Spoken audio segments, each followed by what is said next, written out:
Okay. Hello and welcome to April's Testing in 10 interview series. And I'm here with Dr. Michael Fields, Assistant Professor at the University of Delaware. Welcome, Michael. Thank you. Thank you. Thanks for having me. Oh, our pleasure. We're very happy to have you here. And today's interview is sponsored by the Istituto Americano, the American Language Center of Florence, Italy. So thank you for your sponsorship. And we'll get into some questions now. And Dr. Fields, what's some recent research in language testing that's captured your interest? Great. Well, I'll begin by saying that I'm more interested in applying those things that are not recent, but to talk about something, because I think there's so much that's well established that simply isn't applied in language assessment. But to talk about something recent, I think cognitive validity is something I've recently become interested in, and that's essentially a new kind of validity, a new kind of theory of validity that's developed by John Field at University of Bedfordshire. And this essentially asks about the way that test takers interact cognitively with the tasks on tests, and whether those kinds of interactions mirror the kinds of cognitive processes that would occur in a non-testing situation. And I think a really good example of that would be, say, multiple choice tests, where the kind of cognitive processes that go on to answer those questions may be radically different from the way that a test taker would interact with that same text outside of a testing situation. So that's something new I'm interested in. Oh, that's very interesting. Multiple choices, I believe, is used quite often by teachers, instructors, if they're making their own tests. It can be quick to make and not always easy, and not always as valid or reliable, perhaps, as we hope, especially when they're made quickly. But that sounds very interesting. Good. What are some ways that language educators can increase their testing literacy, in your opinion? That's a really great question, and that's something that I struggle with all the time. I think, first of all, there needs to be more emphasis in MA degree programs on testing literacy, because, I've encountered I've taught all over the world. Now I'm in Delaware, and I've encountered this same phenomenon of really good professional, well-educated, well-trained teachers who are still not very assessment literate. And I think that's just a fact of where we are in language assessment right now.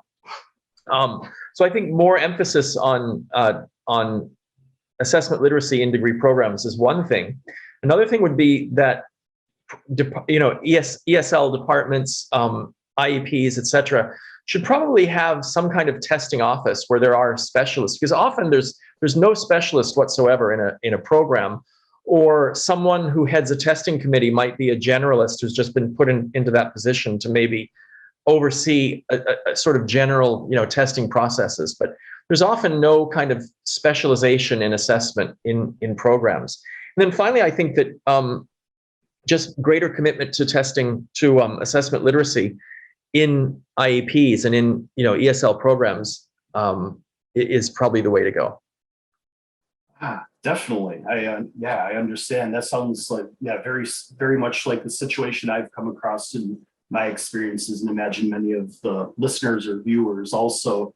I think a lot of faculty members in IEPs, et cetera, may have some training as part of a course or a module, but may not be as familiar as they should be about a very, very important aspect of the whole language education, our system, and how it works. You mentioned an interest in institutional tests. And by this, do you mean like the TOEFL, IELTS, that sort of test? No, not at all. And I think that's another really interesting new thing that we could talk about is, some language programs have, there's this sort of series of courses and levels we go through, and often there are multiple sections of one level, but and all the assessment is done through essentially teacher-made assessment. So there's no check on that teacher-made assessment. So the idea of an institutional test is not a TOEFL or a commercially produced proficiency test, but it's actually an in-house test that's produced at the level of the institution rather than at the level of the individual teacher, an individual classroom. And the idea of that is that they can be used again and again. So, and they can be used across sections of a certain level. And I think one of the advantages, one of the advantages is that if we have 5 sections of, say, level 4, and everyone has developed their own final test, we really don't have any check across levels that there's any kind of continuity or any kind of parallel between those levels. Whereas if we create tests at the level of the institution that are applied across all those sections, then I think we can ensure that there's more reliability of what that, among sections, of what essentially that means to have passed level 4, for example. Oh, yes. And so also you could probably, after a semester is over, for example, or a session is over, you could probably do a test item review to check which items are working well or which are not, also to continuously improve the test or update the test, et cetera.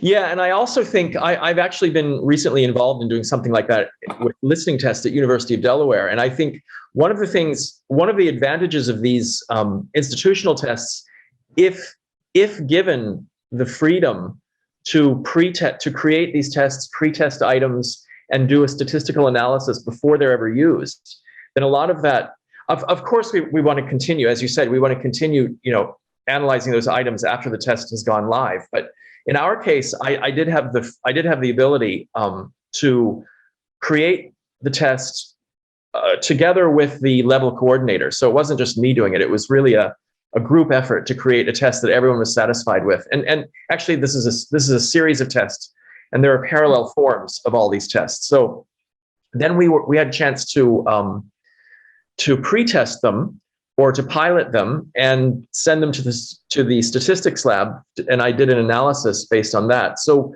what we really did is we produced something that's of much better quality than what an individual teacher is really able to do. And that goes for that's across the board. I mean, that includes me. I mean, I as an individual teacher would never take all that time and effort to create a test that I'd only use for my own class. So I think these are tests that are of a much higher standard, actually, than what anyone is creating in class. Yet they are still in-house productions, so they're not. We don't lose the continuity between testing and program that we might if we use a TOEFL to, for example, or a Michigan test to analyze what students have achieved at the end of a certain level. Certainly. I've always enjoyed, making some of my own tests or some for our institution, and to be able to fit in questions that relate to our surroundings, our area. For example, I'm at Virginia Tech. We have questions about Blacksburg and Virginia Tech on some certain tests, which seems like it connects better with the learner also, rather than having something about Los Angeles or something that doesn't necessarily relate at this time to the student's current situation or setting.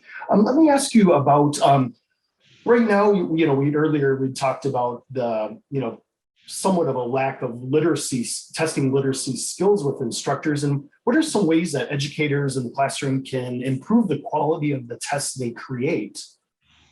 Right. Well, I think there are 2 basic questions that often get overlooked. And I'm as well as being a testing coordinator at the University of Delaware, I'm also a classroom teacher, and I know what it's like. I'm absolutely, I am a teacher, and I know what it's like to sort of sit at your desk at the end of the day and say, oh, I better make this test for tomorrow, and just kind of whip something up.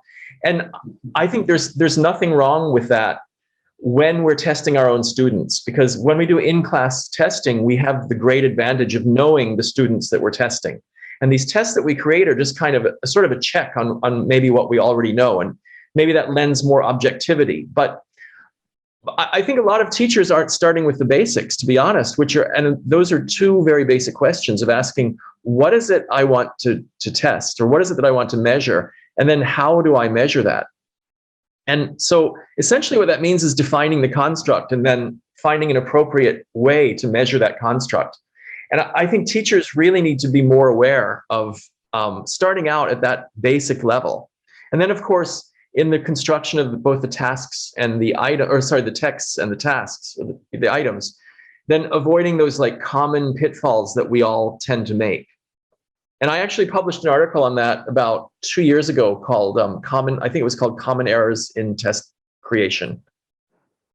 All right. Okay, great. I'm going to move on to my last question here. Sure. And I was going to ask you about creating a valid, reliable, practical, authentic rubric. What are some of the keys to creating a great rubric? Yeah. So I think, first of all, we want, when we create rubrics, and this, I've talked to people who've actually asked me about a listening rubric or a reading rubric. And so the first thing I think is to understand that rubrics are there to measure productive skills. I think that's not always clear, but rubrics essentially measure productive skills, and they lend more reliability to the measure of productive skills, because anytime there's a human rater, we're introducing that element of subjectivity. So by creating a rubric, what we're doing is we're bringing more reliability to the process of measurement, and we're trying to move it, almost to the point of a kind of discrete item, say multiple choice test. But I think another thing that's really important is by writing the descriptors well, that goes a long way into defining the construct. So we're also adding validity to our measurement of our productive skills by writing the descriptors well. And I really think that, one thing, let's say you and I are both, evaluating the same written production of a student, the same essay. And let's say I'm like the organization content guy and you're the grammar guy, right? Now I might look at that, and let's say we got a relatively well-organized paper that really hit the content, but there are lots of grammatical mistakes. I might give that a relatively good score. I mean, if we're just impression marking, right? I might give that a relatively good score, and you might give it a poor score.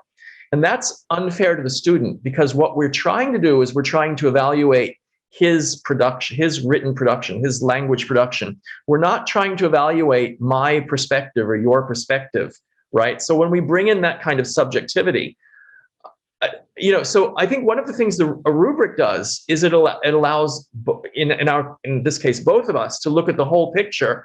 And it tells me that, yes, he did well on the organization, but I really also need to consider his grammar. And for you, like the grammar guy, it tells you, well, yes, he did poorly on grammar, but I do need to recognize that he did organize well. So essentially what we're doing is we're looking at the whole construct when we use rubrics, so that there's not a rater bias according to, I'm the organization guy, you're the grammar guy. We come up with very different scores in the end. That's bringing in this element of rater bias, and the rubric allows us to avoid that by focusing on the whole construct. And I do think that many teachers, without a rubric, sort of look for the weakest point of, say, a spoken production or a written production, and essentially sort of punitively grade that essay or that speaking based on what they didn't like, right? I think that's a common habit for many of us to fall into. And so using a rubric really helps us avoid that. And again, looking at the whole construct and making sure that we're giving students credit where credit is due for what they have achieved, and not only kind of picking on them for what they haven't been able to manage. That's interesting you mentioned that, because as soon as you started speaking about this, I was thinking back to at my previous institution, 4 of us did some rating of speaking and writing, and we found exactly that. Excuse me. Each of the 4 of us had sort of a different area, like you said, a grammar person, organization person, a vocabulary person, for example, and we found that we were all rating it kind of, like you said, like based sort of on one area that was that we were more focused on. And we found after we trained each other in some ways, or listened to each other's main points, and we were able to fix that and do much better. Well, I would like to say thank you for your time here, your valuable expertise. And I would like to thank the Istituto Americano, the American Language Center of Florence, Italy, for their sponsorship. Dr. Fields, again, thank you for your time. A great pleasure to have you, and say goodbye. Thank you. Thank you for having me. Yeah, it was enjoyable. Thank you.